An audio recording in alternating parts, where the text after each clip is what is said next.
And we're live. Welcome to WKRB 90.3 FM at Kingsborough Community College. I am your host, DJ Santos Montañez, and I'm here with a very special guest today. When she's not teaching, she's writing, and when she's not writing, she's certainly thinking about it.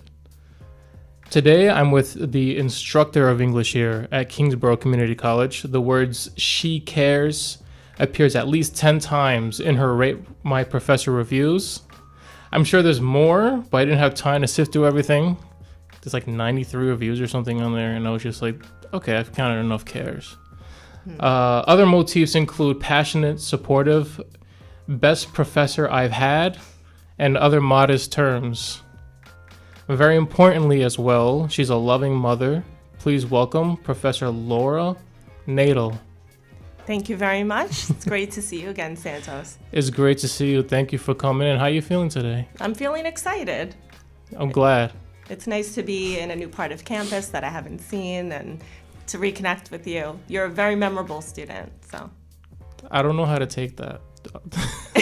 Of course, in a good way. You're one of the most deep thinking students I've had. I'll try not to be too self-aggrandizing with that compliment, because then you can get all, yes, I am. Socrates. I'm not surprised to see you doing amazing things in other outside of the classroom. Thank you. Yeah. No, thank you very much. I appreciate it. I mean, and we can delve into it. That'll be more of the second question. But one of the reasons I did bring you in was because you were a big part of my decision to switch majors. I remember what you said, and I remember just coming from such a place of like no, like this is your path. Like you have to do this. It wasn't like, this could be. It didn't feel very passive, and it didn't feel obligatory. It felt like, because I was telling you I was a journalism major, and that I liked writing, and then you were like, you can do the writing thing if you want to, but I don't see this as your. You said something like that. You were like, I don't see this as your thing, and then I was like, that to me was one of the straws that broke the camel's back in terms of switching what I wanted to do. So I took on a different approach, and that was a big part of it. And I think that is telling of how impressionable you are as like a mentor figure. Thank you. I think people underestimate just how much professors are able to glean from their students when they're up there in front of the room. It's not just the answers to the questions. It's really just your whole being.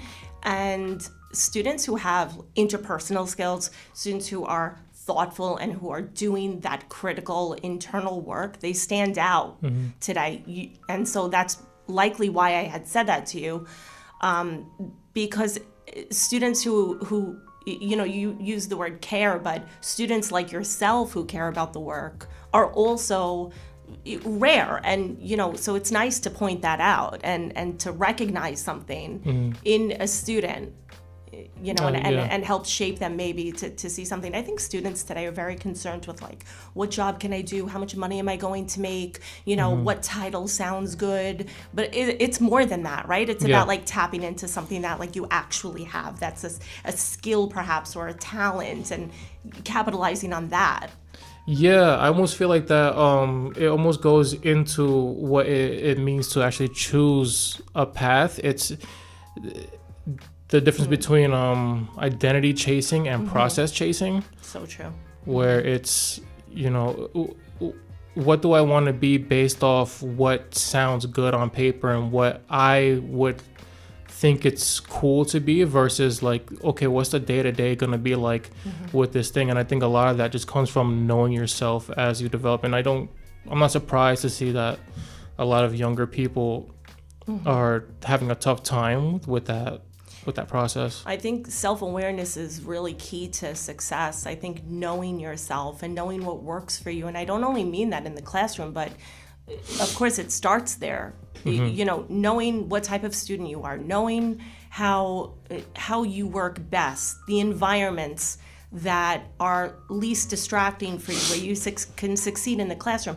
Of course, if you could translate that, into the real world, it's like, where do I flourish? Where do I thrive? Where am I not looking at the clock?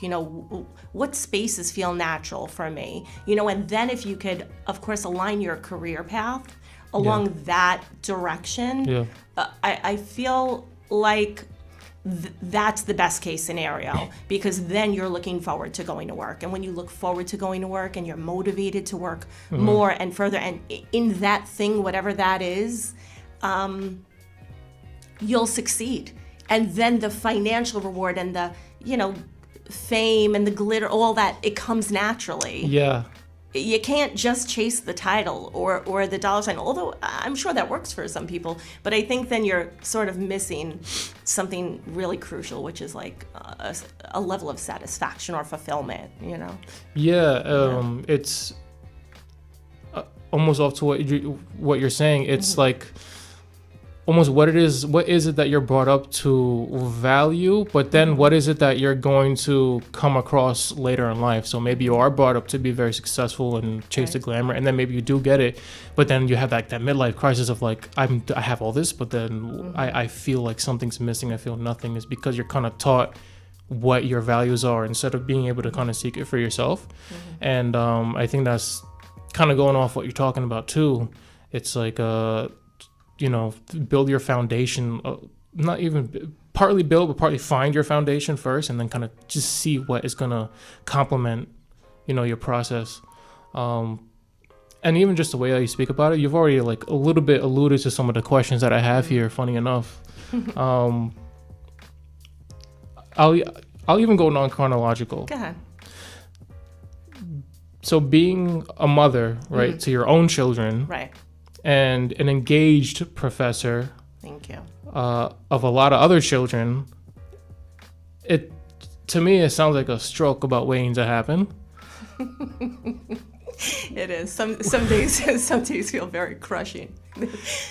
There's a lot of emotional investment that goes into all of this. I can see that too, and there's something about, and it's one of the reasons I brought you in today, is because I feel like you can almost take two different when you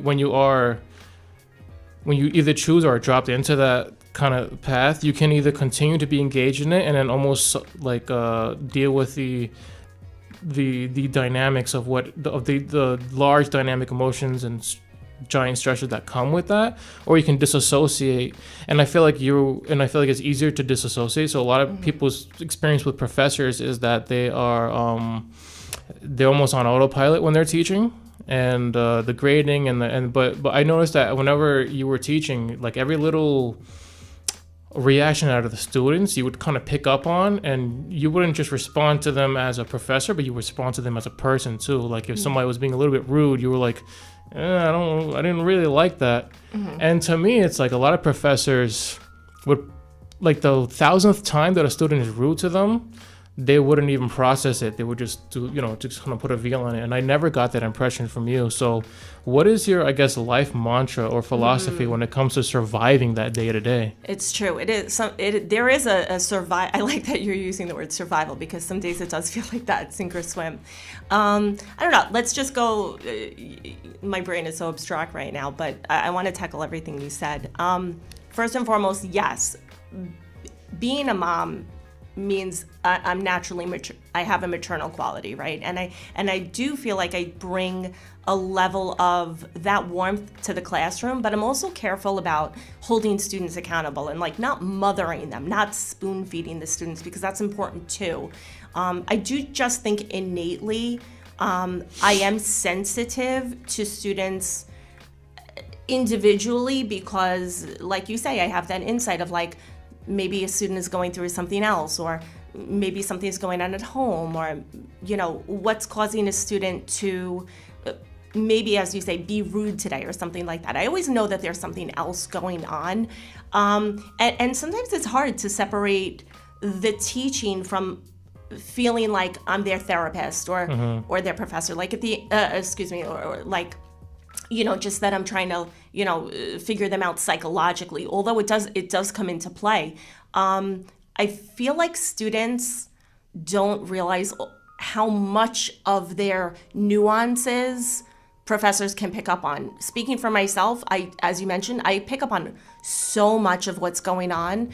And in, let's say, a 1 hour period together, I have to make that decision of like, what am I going after and what am I not? What behavior am I addressing? What am I not addressing?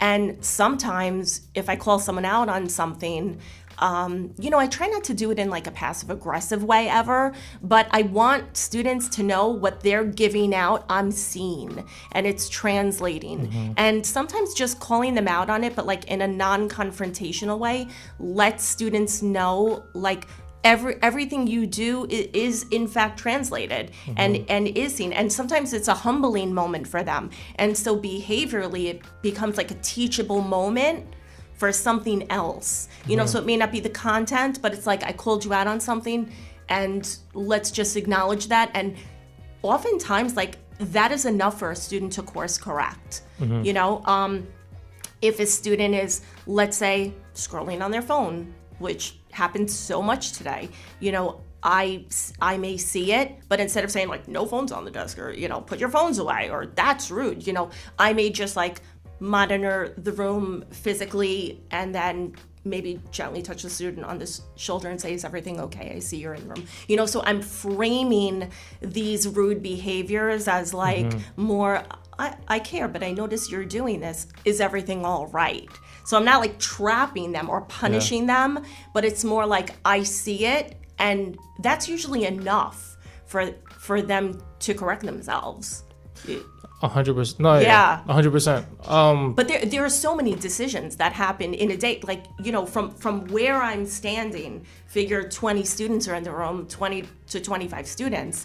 I'm picking up all the time on this one's doing that one's doing that. It's like, what do I want to go after?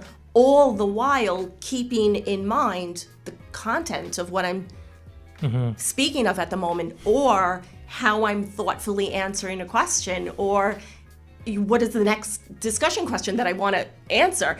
So it's a lot of, it's honestly a lot of brain work. It's a lot of multitasking your thoughts and language and communicating while behaviorally addressing other things in the classroom. It is challenging. And maybe that's maybe not all professors deal with this, but those things are important to me. Because I feel like a lot of why I get invested is sometimes I feel like I'm trying to teach values to people, and to many students, it's just school. It's just they're coming, they're at a desk, they're learning. But for me, it's more than that. It's about work ethic, respect, the larger picture. And so if I see something that doesn't like really align with that, I like to address it, Yeah. And I also like for other students to see that I've picked up on it. I'm not letting that slide. So then they can feel kind of safe to be like, oh, this person is more likely to see me in that way. But I think that's what fascinates me about your teaching is that, because everything you're saying, I can totally see that, and I can relate. Not in that. I'm not a professor, and to be honest, I don't want to be, only because exactly what you're talking about is what separates the engaged ones from the disassociated ones. Because you're saying, just like you said, like the key thing is a lot of brain work. Right.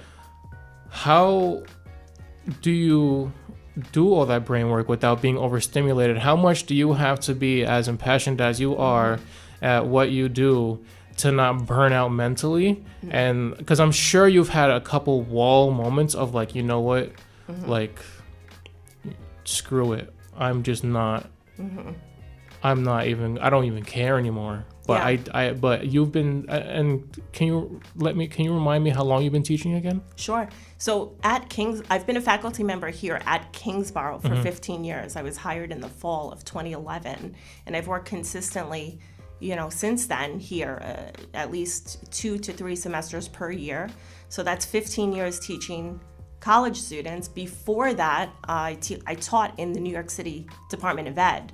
So I taught high school, and I subbed before that. And I had other roles as like a director of after school services. I was also in a little bit of grant writing before that. So it's safe to say I probably have between 20 to 22 years of teaching in the classroom.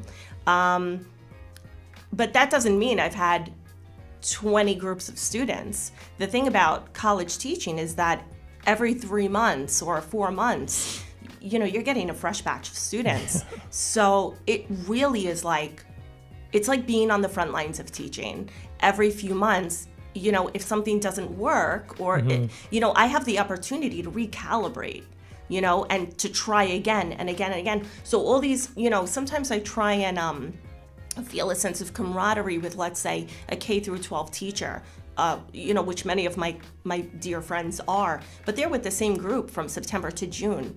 Whereas, we have a very shortened time together, which means the learning is accelerated. But that also means I don't really waste time. Like, we have to get to know each other really intimately, really quickly. And then before you know it, it's like, it's over, and there's definitely, that's a jarring feeling for me because I am invested. But at the end of the term, it's always like, oh, wow, we got like so deep and so close. And then it's over. And the reason why I'm phrasing it like that is because the nature of the subject and the content of what we do, the questions I ask are personal, and they are humanistic. And in many ways, English is a very cathartic subject. And and I sort of I require a lot of intimacy from students, like in that way, But yeah, so I've been teaching for here for 15 years. So it's just countless students. It's just like an exponentially large number of students, and some are online, and I've taught in multiple modalities too. Of course, in person is my most preferred, and then of course there's hybrid, and then there's synchronous and asynchronous. So there's been a lot of opportunities to meet people. I commend your patience, which, by the way, is another was another big word on the Rate My Professor. But so just seeing that you had as much experience as you do, and I mean, you take anybody who does any job, right? And after 5 years, it becomes an automatic process. But after 20 plus years, it does feel like, and in the best way I can say this possible, It feels like you approach every class as if though it's your first time teaching, as if though it's almost like not that you don't know what to expect, but like I'm not going to assume what to expect, and I'm going to keep an open mind every single time. And it's kind of amazing to me that you're able to do that for over 20 plus years, because you still have that glimmer in your eye, but then you could also still feel the edges of someone who's as experienced as you, which is like a tough combination to find nowadays. I certainly have a degree of confidence when I go into the classroom, right? Like people say, oh, you could teach with your eyes closed. It's more than that, though. There are so many variables. Yeah. There are logistical variables to teaching, too, like the time of day when a class is offered, or what level class the class itself is. Is it a Comp 1 versus is it a writing intensive elective, as you and I had together? There are so many variables that influence and affect student success and our dynamic as a whole. But I love to just go in and expect that it's going to be the best case scenario and to put that energy forward. I do it because I feel that professor warmth is very rare And primarily because I think that students respond and flourish in that kind of an environment. Yeah, there's definitely something intuitive about it, even like unbeknownst to the student, even like you can just feel when somebody is talking to you versus, you know, they might as well be like a video, like a real fleshy video in real time, which is what a lot of students experiences with is, and vice versa. A lot of professors probably feel like their experience with students now is almost it's a very dissociated dichotomy nowadays. And so one of the things I wanted to know too was that, you know, how have you adapted or attempted to adapt to the rapidly changing minds in students over the years, and what have been the greatest hurdles and accomplishments in your adaptation? I'm feeling it now actually more than ever that I'm always willing to adapt, but I feel that I need to adapt now. I would say in the last 2 to 3 years, a challenge that I've had is in fact connecting to students. Now, I don't know if that's because, so, you know, of my time in, and so there's an age gap, right? There's a generational gap happening, you know, an influx of students, you know, some of the early college students are 17, 19. And my way of, you know, being overly verbal or overly overtly, maybe that's not really the right word, because you know, I think the field of English itself is a very humanizing subject, but I do recognize that I have colleagues who do not put, you know, a lot of emotion into it. I tend to judge the success of my classroom based on verbal sharing. Like that is a personal thing that I deal with. It is like how loud they are, how much they're together, how much they're connecting. Something I've had to adapt to even as recently as like the last year and a half is I have to learn to recognize that learning is still occurring when students are silent. Like they just might be taking it in. And so generationally, where I may be like on the cusp of like that Zennial, Gen X, Gen Z, it's like I realize that I come from a group of people who are more verbal, more expressive, more reactive. Yes. Yes, and so students today, incoming students, freshmen who are 20, and sure, part of it could be nerves, you know, but also, you know, there are so many factors that influence student, let's say like verbal participation or engagement. You know, it could be cultural, it could be a linguistic issue, you know, and of course them like sort of feeling out, engaging the room and not knowing how safe it is for them to participate. So probably like my biggest hurdle now is trying to establish human connection in a time and space where like everyone is on social media.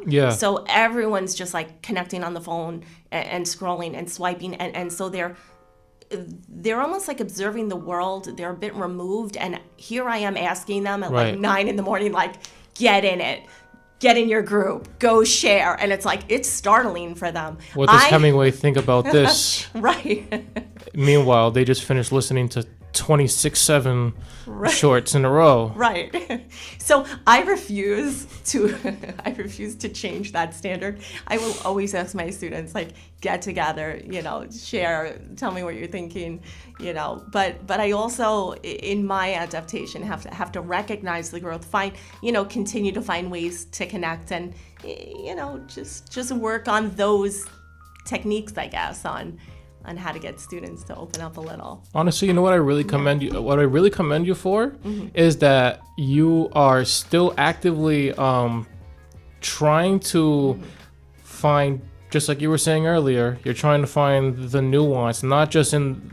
Before, it almost sounded like the way to adapt was more in the moment, individually with each student. So whereas before maybe one student was being rude because they had something going on in their life. And that's something that I feel like a lot of people can really relate to and go, you know what, yeah, that is true. But now you're kind of dealing with a lot more of this global behavior, and you're still trying to be like, okay, what is happening here, as opposed to taking it personally. And I can even tell you too a bit of, because I think you're right. I think 100% is that they're still absorbing the content, but the way they're absorbing it is not is not reactive. I mean, you take someone who probably all day is constantly watching people, right? It's like it's a passive existence. It's really a passive. It's what do they call it? It's the kind of relationship that you have, parasocial relationship that you're having with like hundreds of different people, and they're not there for you to respond to them. So it's almost like a part of the part of their brain that is geared in a way that's like I'm just listening to someone talk on the video. It's almost like that same part of their brain is there when they're in the classroom. Right. That, and also like that fear of the natural fear of sounding dumb. It's this is so interesting because recently I attended a lecture. It was a really wonderful treat. We had a speaker come on campus, someone who I respect in the English, in the field of English, a poet. And I listened to her lecture and read some of her work. And for a moment, I got to feel like a student again. And when the floor was opened up for questions, I had so many.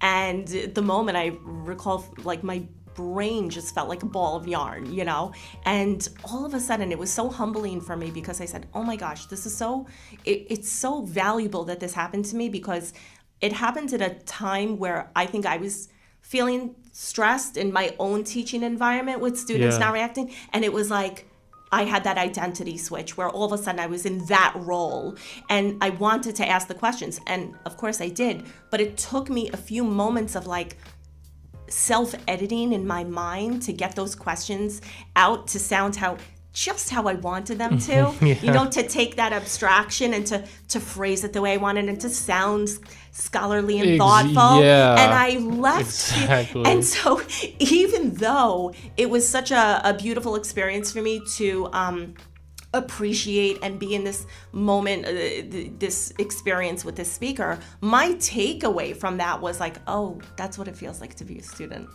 Like I forgot, because I'm up there all the time, right. demanding, come, give. And when I went to work, I think the next day I had a new phrase, and I put this free write on the board. I don't know if you recall, but I start my lessons with a free write to like get students going. And I had asked this, instead of asking them like, who wants to start us off or something, I said, I'm willing to take half-formed thoughts. Like, you don't have to be, this doesn't have to be a polished answer. Yeah. And like, honestly, 4 or 5 students who had not typically been part of like, my core verbal participants raised their hands, and I thought, oh, that was something, and so that's something, that I'm using now a little more in my room to say to them, like, it's okay if this isn't a polished idea, like, let's edit it together, this doesn't have to sound good in your mind, just like, give me a couple key phrases, like, what is the rough version of how you want to contribute to this. So it's true, it's like, you go and you want to contribute and you want this, and so many people are hung up on sounding a certain way. Like a little bit of bravery, I think, is on students' minds. Like, can I share? I have this thought, but I don't want to put myself out there. It's like, it's okay, Yeah, you're dealing with a lot. You're dealing and it's also that. I mean, you even touched on it, I remember in the classroom, you deal with a lot of people who don't encourage courage much. Like, there's a culture of, it's almost a culture of it's okay that you can't, that you are not ready to do something, as opposed to being like, look, in order to in order to progress, you kind of got to get a little uncomfortable, and that's not really encouraged much anymore. And I think that I remember that being one of the last lessons that you taught. Is like, look, if you want to make it in this world, you gotta kind of like pull up by your bootstraps a little bit. I remember that being like such a big thing for you. I wanted to finish up with one more question. We only have like a couple minutes left, but that went fast, Santos. Thanks to you, obviously. I wanted to just respond to what you said, but I do think that feeling of like students being ready it's an illusion. Consistency is so much more important than brilliance. Like, just continue showing up, just continue being there, just try. Like, students are so overly concerned with being ready. You don't have to be ready. You just have to appear. You have to show up. Trust me. Look, I'm one of the older students. Like, I'm 27, and that's still something that I am learning more and more myself. So I can only imagine the pressure like on them. So it really is like a double way, like what you're working with and then what they're working with. It's definitely changed. Last thing I want to ask was, is there anything that you're currently working on, or are there any side projects or anything that you're generally looking forward to in the next year? Yeah, sure. So in my free time, I do love to write. And I've been exploring just the nuances of like being a mother in academia. There's not a lot of space for women in academia who are parenting younger children. Most of what you'll see on campus are established professors who have older children, or those professors who have younger children, from what I see, are typically male. And it's not common to be a younger, right, adult raising young children while being a professor. And there's sort of like an intersection between academia and parenting, right? This idea of like the working mom in academia. So I do have a collection of short poems that I'm currently working on, and they're addressing just like the intersectionality of like being an Italian culturally raised woman, mom, a little bit of childhood struggles. Now I see how you're tough. Yes. Yeah. So I do have a collection of poetry that reflects on mothering and my childhood, and finding a space to fit in. Where quite do I belong? And that really lies at the core of my teaching. If I can make students feel that they belong, the scholarship and the learning just unfolds once they feel comfortable. So that's a core issue for me, is that feeling of fitting in.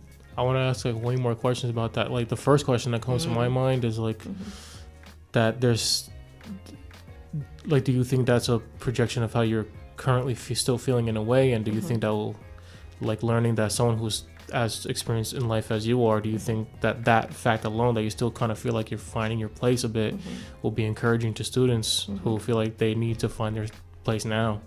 But I'd really like I think that I've always through my teaching and through becoming more comfortable in my skin, I've organically been learning about myself and how to inform my class teaching. I think with time, I've been starting to crystallize like what really matters, and my interests as an educator have changed. It's not just about English anymore. It's not just about the literature or the technicalities of language. I got into teaching English specifically because I was mesmerized by the conversations that were occurring in the English classroom when I was a college student. And I want to emulate and return that. It's really what drives me forward is the philosophy, it's the conversation, it's the humanistic connection. So if I can take my experiences in the identity shifts, the crisis, myself adapting through the years, and then find ways to make sense of that myself, and then bring that to my own classroom and help my students, then I've done my job. I think you already have. Professor Laura Nadel, Thank you. Thank you so much for coming on and having a great conversation with me. I really appreciate you being essentially, I mean, this is my, one of my last days here, and I'm really glad that I got you in here to close it out.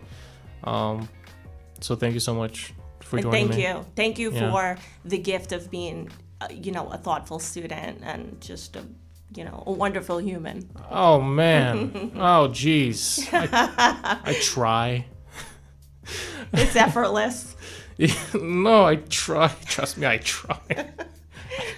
Just like you, we all try. Thank you. Right. This has been great. Thank you so much for the experience. Absolutely. WKRB 90.3 FM at Kingsborough Community College. And thank you, everybody, for listening. Thank you. Right. Thanks, everyone. Take care. Take care. Bye-bye. That was so nice. That was